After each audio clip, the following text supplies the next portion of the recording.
Hey gardeners, maybe you want to convert your landscape to pollinator friendly. We're going to do some videos and show you some pollinator gardens here in Maryland. We're in the Harford County area. I'm Joyce, and today I'm with Rose, who is a resident who's converting an old landscape, an old Harford County landscape, into pollinator friendly. So, why do you want to make a pollinator friendly landscape? Well, that's a good question. I've always loved gardening, but I took a course, a Master Gardener course, and I learned about native plants. I didn't know there was such a thing as native versus non-native plants. So once I started learning about the benefits of native plants, I wanted to be a good steward with our land and the plants. And there is a lot of learning that goes on, because one of the important things to know is deer resistancy, because over here she's planted a PG hydrangea that's been massacred by the deer. She said it never flowers. So those are some of the things you really need to do some homework. Above you, you see a cute little native red bud. She's got a beautiful burgundy one. And how about this one? This is her gorgeous elderberry that she's starting. Another beautiful native. And look, over there she's got some beauty berries. She's got a cute little cranesbill geraniums mixed in here. So let's walk out to the front yard.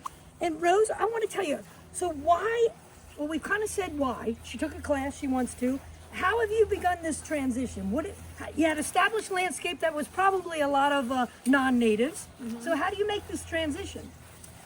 So at first, I just started by adding native plants and doing a little bit of research about what would work well in my yard. So she researched this one, little inkberry right here. Yes. Wonderful little native, kind of a semi-evergreen, and it brings the bees in insanely. So a good substitute like for a boxwood, but a good native inkberry.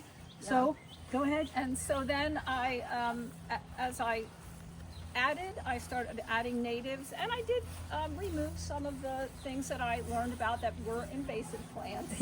Yeah, so I did some removal as well. So you learn the natives, and then you begin to remove them. You don't have to exterminate all of them instantly, but in the gradual process, you plan ahead in your mind when you're going to remove that one and what you're going to replace it with. It's definitely a process. Yeah. Okay, so like this bed, what have we done in here? You got a beautiful, who is this? Tell the audience. This is a Merlot red bud, and what's exciting about this to me this year, I've had it for about 5 or 6 years, and this is the first year that it's developed the pods, and that's one of the features of a red bud. So that's cool. So that's very exciting. Yep. So come on in here. Let's point to some things.